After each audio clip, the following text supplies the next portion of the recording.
All right, so finally back at it today. Working on the fuel issue. So I've got the regulator out finally.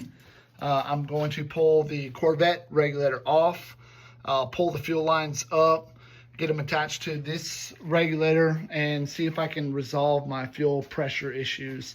Yeah, I'm at 105 PSI while running, and you give it a little bit of gas, it'll go up to 110. So that's way too much fuel pressure at the rail. So I'm gonna tear it apart and see what I can figure out. So follow along.